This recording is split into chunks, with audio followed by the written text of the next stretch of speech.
अच्छा होगा अगर पता चले कि तुम्हारी गर्लफ्रेंड के अंदर आत्मा है। अगले साल की ये बात है, 1 दिसंबर 2025। मेरे को गेम में एक लड़की मिली थी जिसका नाम एलिजा था। मैं और एलिजा एक बीआर मैच में मिले थे जहाँ पे मैं और एलिजा बातें कर रहे थे और जेन्युइनली वो मुझे बहुत अच्छी लगी। उसका बात करने का तरीका, उसका नेचर, उसका बिहेवियर काफी अच्छा था जिससे मैं उसकी तरफ काफी ज्यादा अट्रैक्ट हो गया। एक तो मैं तुमको बता दूं कि उसकी आवाज इतनी प्यारी थी, इतनी मीठी थी ना कि कोई भी उसकी आवाज की तरफ अट्रैक्ट हो जाए। इसी वजह से मुझे एलिजा से बात करना बहुत अच्छा लगता था और मैं और एलिजा काफी अच्छे दोस्त बन गए थे। हम लोग इतने अच्छे दोस्त बन गए थे कि हम लोग रोज गेम खेलते थे। हमने नंबर सब शेयर कर दिया था। तो एक दिन मैंने एलिजा को बोला कि तुम अपनी फोटो भेजो। तो एलिजा पहले बहुत नखरे कर रही थी, ऑब्वियसली भाई लड़की और भाई नखरे तो करती है, तो भाई बहुत नखरे कर रही थी। लेकिन फाइनली फिर उसने अपनी फोटो भेज दी और जब मैंने उसकी फोटो देखी ना भाई, इतनी सुंदर लड़की मैंने कभी नहीं देखी थी। तुम लोग कहोगे तो मैं तुमको एलिजा की फोटो भी दिखा दूंगा, मेरे पास अभी भी उसकी फोटो पड़ी है। और तुमको पता है मैं एलिजा को बहुत पसंद करने लग गया था, काइंड ऑफ समझ लो कि वो मेरी क्रश थी। तो 20 दिसंबर को मैंने उसको बोला कि गेम में, और मैंने सोचा था कि गेम में उसको प्रपोज करूंगा। तो पहले तो उसने मेरे को मना कर दिया, फिर मैंने उसको 2-3 बार और फोर्स किया तो उसने मेरे को चिल्ला दिया। और हाँ तुमको बता दूं कि ये सारी बात जो हमारी हो रही है कॉल पे हो रही है। उसने जब चिल्ला तो ऐसा लगा था भाई मर्द बोल रहा है, लेकिन मेरे को इतना ज्यादा समझ नहीं आया था उस टाइम पे। मैं बोल रहा हूँ ना, मैं प्यार में पागल था उसके। फिर मेरे 10 बार बोलने के बाद वो एक बार गेम में, और फिर मैंने उसका मूड लाइट अप किया और फिर मैंने उसको प्रपोज भी कर दिया। और मेरे प्रपोजल का जो उसने रिप्लाई देना भाई काफी अजीब रिप्लाई था भाई, इतना अजीब रिप्लाई था कि आज तक किसी लड़की ने किसी लड़के को बोला ही नहीं होगा। उसने बोला कि तुमको मेरे से प्यार करने के लिए मरना होगा, और फिर वो कह रही कि तुमको सीने पे चक्कू मारूंगी, चलेगा? मैंने बोला क्या एलिजा कुछ भी बोल रही हो, पागल हो क्या? उसने कहा मजाक कर रही हूँ। लेकिन जब उसने ऐसा बोला ना, उसने बड़ी क्रीपी आवाज में ऐसा बोला था। उसकी ऐसी हरकतों को कभी कभी मैं इग्नोर कर देता था, पता नहीं क्यों पर कर देता था। ये सब मैं तुमको ये तो बताने भूल गया था कि एलिजा ने बाद में मेरा प्रपोजल एक्सेप्ट कर लिया था, ये बोल के कि तुम भी मुझे पसंद हो। फिर एक दिन क्या हुआ, मैंने रात में एलिजा को कॉल किया था प्यार भरी बातें करने के लिए, और जैसे ही फोन उठाया मैंने बोला हेलो एलिजा। सामने से फूट फूट के रोने की आवाज आने लगी। मैंने बोला अरे एलिजा रो क्यों रही हो? सामने से एक बहुत बूढ़ी लेडी की आवाज आती है और बोलती है मैं एलिजा की मम्मी बोल रही हूँ। मैं थोड़ा डर सा गया क्योंकि ऑफकोर्स यार मैं एलिजा को फोन कर रहा था, उठा उसकी मम्मी ने लिया। फिर भी मैं कॉल काटने की जगह पूछता हूँ कि आंटी आप रो क्यों रहे हो? वो आंटी मेरे से रोते रोते पूछते कि तुम एलिजा को कैसे जानते हो, तुम कौन हो? मैं आंटी को बताता हूँ कि आंटी मैं एलिजा का बहुत अच्छा दोस्त हूँ, हम दोनों गेम में मिले थे, हमारी काफी बनती है। तभी आंटी और रोने लगती है और रोते रोते कहते कि ऐसा हो ही नहीं सकता, एलिजा की तो 1 साल पहले डेथ हो गई थी। ये सुनते ही मैं कॉल कट कर देता हूँ, मेरी बहुत गंदी फट जाती है। और फिर मैं दोबारा कॉल करने का सोचता था कि नहीं, और ना मेरे अंदर हिम्मत होती है दोबारा कॉल करने की। मैं उस रात सोता भी नहीं हूँ, मैं पूरी रात ओवर थिंक कर रहा होता कि क्या सुन लिया मैंने, एलिजा है भी या नहीं है, क्या है। तभी सुबह के 5 बजे होते हो, तभी मेरे को एलिजा के नंबर से फोन आता है। पहला कॉल तो मैं उसको उठाता भी नहीं हूँ, इतना मुझे डर लग रहा होता है। कम से कम 3-4 बार कॉल करने के बाद फाइनली मैं एक कॉल उसको उठा लेता हूँ। तभी सामने से आवाज आती है हेलो, और ये आवाज एलिजा की होती है। तभी मैं डर जाता हूँ, लेकिन मैं फिर भी बोलता हूँ कि एलिजा ये क्या है? वो बोलती है कि तुमने मेरी मम्मी से बात किया ना? मैंने बोलता हूँ कि हाँ। वो बोल रही थी कि एलिजा की 1 साल पहले डेथ हो गई है। तभी एलिजा एक क्रीपी सी टोन में हंसती है, फिर जो मुझे बोलती है वो तो कुछ और ही था।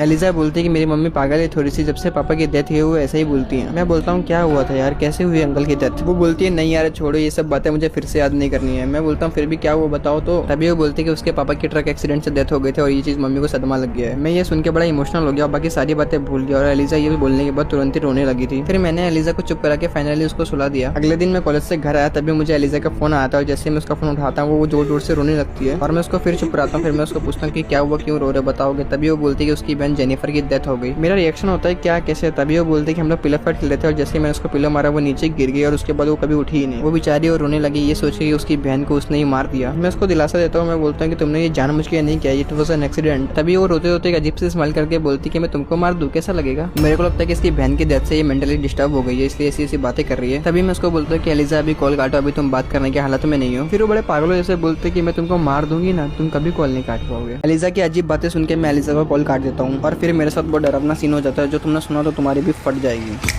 एक दिन क्या होता है ना कि एलिजा मेरे को अपने घर बुलाती है, बोलती है कि अब तो हमारी रिलेशनशिप को बहुत टाइम हो गया, तो अब तो मेरे घर वालों से मिल लो। और उसके घर में मिलने के लिए सिर्फ उसकी मम्मी होती है जो दिमागी रूप से थोड़ी पागल होती है। और एलिजा मेरे पास के सिटी में रहती है, तो मैं एक दिन टाइम निकाल के एलिजा से मिलने जाता हूँ। एलिजा ने काफी अजीब सा मुझे एड्रेस दिया था, लेकिन जब मैं वो एड्रेस फॉलो करता हूँ तो मैं एक जंगल में पहुंच जाता हूँ। सामने मेरे को दिखता है भाई एक अजीब सा खंडर सा घर, और उसके पीछे पता है बहुत अच्छे घर बने थे। मतलब समझ लो कि भाई एक पूरा खंडर सा घर बना हुआ है और पीछे बहुत अच्छे घर बने हुए हैं। तभी मैं एलिजा को कॉल करता हूँ ताकि वो मेरे को लेने आए, लेकिन अनफॉर्चुनेटली वो कॉल ही नहीं उठाती है। और तभी मैं आगे बढ़ता हूँ, जंगल के साथ साथ पूरे घर का व्यू देखता हूँ, चारों तरफ हरियाली भरी हुई होती है। तभी मेरे को सामने एक बुढ़िया दिखती है जो मेरे से पूछती है कि तुम कौन हो और तुम यहाँ पे क्या कर रहे हो? फिर मैं उनको बताता हूँ कि मैं अपने दोस्त से मिलने आया हूँ। वो बोलती है कौन दोस्त? फिर मैं उनको एलिजा की फोटो दिखाता हूँ। एलिजा की फोटो देख के उनके चेहरे के हाव चेंज हो जाते हैं, उनके चेहरे से पसीना आने लगता है। बड़ी डरे हालत में वो मेरे को बोलती है कि ये लड़की तो 1 साल पहले ही चल बसी।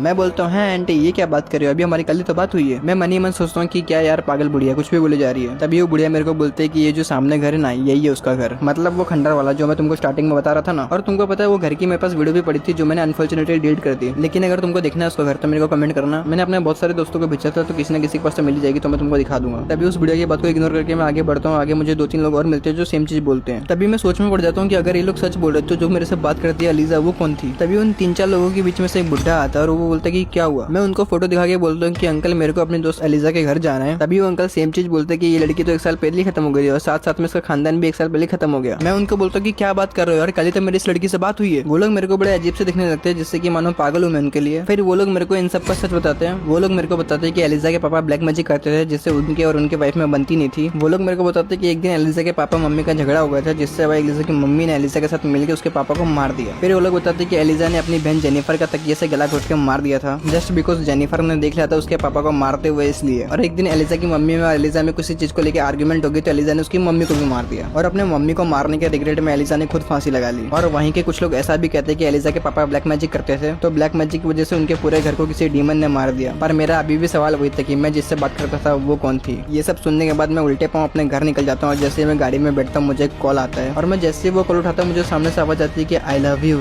वापस आ जाओ ना, कहाँ जा रहे हो।